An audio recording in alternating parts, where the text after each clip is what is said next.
আজকের এই বিশেষ বিশ্লেষণে সবাইকে স্বাগত। আজকে আমরা দারুণ একটা ক্লাসিক রূপকথা বা ফেবল নিয়ে কথা বলবো। এটা আসলে আমাদের ভেতরে লুকিয়ে থাকা অব্যবহৃত সম্ভাবনাকে জাগিয়ে তোলার একটা অসাধারণ কেস স্টাডি হিসেবে কাজ করে। তো চলুন আর দেরি না করে সরাসরি মূল আলোচনায় ঢুকে পড়া যাক। শুরুতেই এই প্রশ্নটা নিয়ে একটু ভাবা যাক।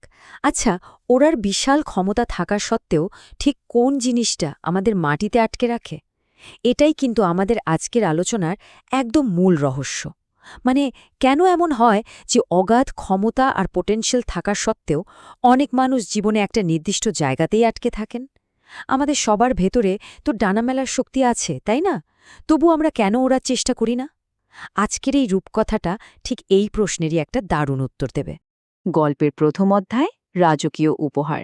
গল্পের শুরুটা হয় একজন রাজাকে দিয়ে। তিনি একবার তার প্রতিবেশী রাজ্যগুলো পরিদর্শনে বেরিয়েছিলেন। ভ্রমণের একেবারে শেষ পর্যায়ে সেখানকার রাজা তাকে চমৎকার একটা উপহার দেন। উপহারটা ছিল একজোড়া ছোট্ট ম্যাকাও তোতা পাখি। আমাদের সোর্স বলছে এই পাখিগুলো ছিল রাজার জীবনে দেখা সবচেয়ে সুন্দর পাখি। তো স্বাভাবিকভাবেই রাজা ভীষণ আনন্দিত হয়ে এই রাজকীয় উপহার নিয়ে নিজের রাজ্যে ফিরে এলেন। রাজ্যে ফিরে রাজা এই মূল্যবান পাখিগুলোর জন্য একেবারে নিখুঁত আর আরামদায়ক একটা পরিবেশ তৈরির উদ্যোগ নিলেন। তিনি তাদের জন্য একজন এক্সপার্ট পাখি প্রশিক্ষক বা ট্রেনার নিয়োগ করলেন। শুধু তাই নয়, রাজপ্রাসাদের সুন্দর বাগানে তাদের জন্য একটা বিশেষ জায়গাও তৈরি করে দেয়া হলো। রাজা নিজে এতটা এক্সাইটেড ছিলেন যে তিনি প্রায় প্রাসাদের জানালা দিয়ে মুগ্ধ হয়ে পাখিগুলোর বেড়ে ওঠা খেয়াল করতেন।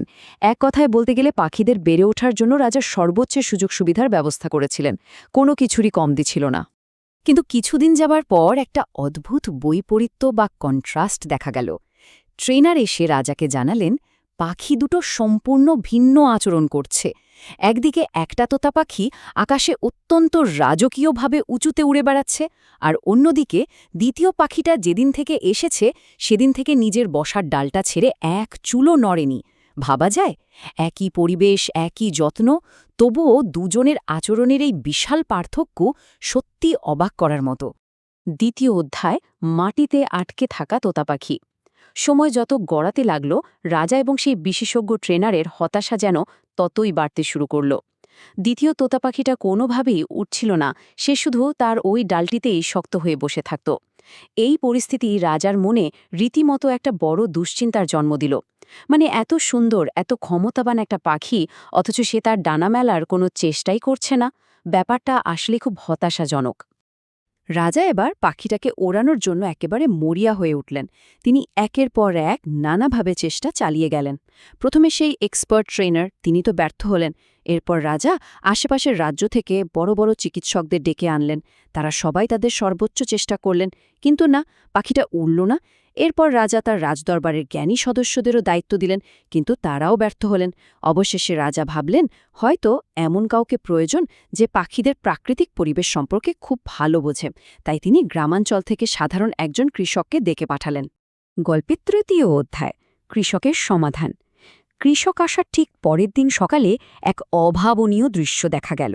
রাজা জানালা দিয়ে বাইরে তাকালেন এবং একেবারে রোমাঞ্চিত হয়ে দেখলেন, শুধু একটা নয়, দুটো তোতা পাখি রাজপ্রাসাদের বাগানের ওপর দিয়ে আকাশে অনেক উঁচুতে উড়ে বেড়াচ্ছে। যে পাখিটা এতদিন ডাল ছেড়ে নড়েনি, সে আজ মুক্ত আকাশে ডানা মেলেছে। রাজা তো আনন্দে আত্মহারা হয়ে গেলেন এবং সাথে সাথে সেই কৃষককে ডেকে পাঠালেন। রাজা অবাক হয়ে কৃষককে জিজ্ঞেস করলেন, কিভাবে পাখিটাকে ওড়ানো সম্ভব হল? কৃষক তখন অত্যন্ত বিনয়ের সাথে হাত জোড় করে যে উত্তরটা দিয়েছিলেন সেটা সত্যিই চমকপ্রদ। তিনি বললেন, এটি খুব সহজ ছিল মহারাজ, আমি শুধু সেই ডালটি কেটে দিয়েছি যেখানে পাখিটি বসেছিল। একটু ভাবা যাক বিষয়টা নিয়ে। কোনো জটিল চিকিৎসা নয়, কোনো বিশেষ প্রশিক্ষণও নয়। অত্যন্ত সাধারণ কিন্তু ভীষণ কার্যকরী একটা সমাধান। আমাদের শেষ অধ্যায় কমফর্ট জোনের বাইরে। এখন সবচেয়ে মজার বিষয় হল কিভাবে এটা একটা সাধারণ রূপকথা থেকে আমাদের বাস্তব জীবনের একটা গভীর শিক্ষায় পরিণত হয়। কৃষক আসলে শুধু পাখির ডাল কাটেননি, তিনি পাখির সে মিথ্যা নিরাপত্তার জায়গাটাকে ভেঙে দিয়েছিলেন। তো চলুন এবার আমরা গল্পের এই নৈতিক শিক্ষাটা আরও গভীরভাবে একটু বিশ্লেষণ করে দেখি। আমাদের মূল সোর্স ম্যাটেরিয়াল এই গল্পটা থেকে যে বার্তাটা দিচ্ছে তা হল ঠিক ওই তোতা পাখিটার মতো। আমাদের সবার ভেতরেই জন্মগতভাবে সাফল্য অর্জনের একটা শক্তি দেওয়া আছে। আমাদের ক্ষমতা আছে অনেক বড় কিছু করার, জীবনের অনেক উঁচুতে পৌঁছানোর। কিন্তু সমস্যাটা কোথায় জানেন? সমস্যা হলো আমরা বেশিরভাগ সময় সেই উচ্চতায় পৌঁছানোর জন্য যে সাহসের প্রয়োজন সেটাই সঞ্চয় করতে ব্যর্থ হই। ক্ষমতা আমাদের সবারই আছে, শুধু অভাব রয়েছে ওই প্রথম ডানা মেলার সাহসটুকুর। আর এই সাহসের অভাবের কারণেই আমরা একটা নির্দিষ্ট জায়গায় আটকে পড়ি, যাকে আমরা বলছি কমফর্ট জোন বা স্বাচ্ছন্দ্যের জায়গা। এটা সরাসরি আমাদের পরিচিত জিনিসগুলোর প্রতি আঁকড়ে থাকার প্রবণতাকে নির্দেশ করছে। ওই পাখিটা যেমন তার ডালটিকে পরিচিত আর নিরাপদ ভেবে আঁকড়ে ধরেছিল, আমরাও ঠিক তেমনই আমাদের পরিচিত পরিবেশ, অভ্যাস বা কাজকে আঁকড়ে ধরে রাখি।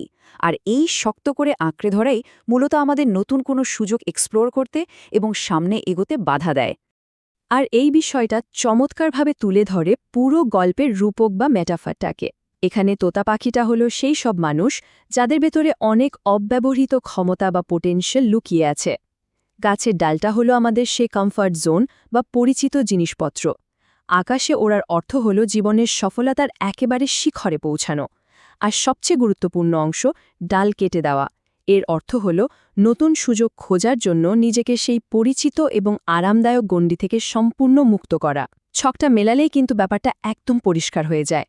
মূলত এইটাই আমাদের আজকের এই বিশ্লেষণের সবচেয়ে গুরুত্বপূর্ণ শিক্ষা। যদি আমরা আমাদের বর্তমান ক্ষমতার সীমা ছাড়িয়ে সত্যি সত্যি বড় কোনো সাফল্য পেতে চাই, তবে আমাদের সেই আরামদায়ক এবং পরিচিত গণ্ডির সাথে সম্পর্ক ছিন্ন করতেই হবে। ব্যাপারটা হলো, যতক্ষণ আমরা ওই ডালে বসে থাকব ততক্ষণ আমরা জানতেই পারব না যে আমাদের ওড়ার ক্ষমতা আসলে কতটা বিশাল। নিজেদের মুক্ত করার মাধ্যমেই কেবল আমরা আমাদের আসল সম্ভাবনাকে আবিষ্কার করতে পারি। আলোচনার একেবারে শেষে এসে এটা আমাদের সবার জন্য একটা চিন্তার খোরাক রেখে যাচ্ছে। আমরা সবাই আমাদের জীবনের কোনো না কোনো পর্যায়ে এমন কিছু আঁকড়ে ধরে থাকি যা আমাদের সামনে এগিয়ে যেতে বাধা দেয়। তাই ভাবার বিষয় হলো, আমাদের জীবনের সেই ডাল আসলে কোনটি? কোন পরিচিত জিনিস বা ভয় আমাদের আটকে রেখেছে? হয়তো সেই ডালটা কেটে ফেলার মাধ্যমেই উন্মোচিত হবে সেই অনন্ত আকাশে ওড়ার ক্ষমতা। আমাদের আজকের বিশ্লেষণ এখানেই শেষ করছি। এই প্রশ্নের উত্তর খোঁজার দায়িত্ব আমাদের সবারই রইল।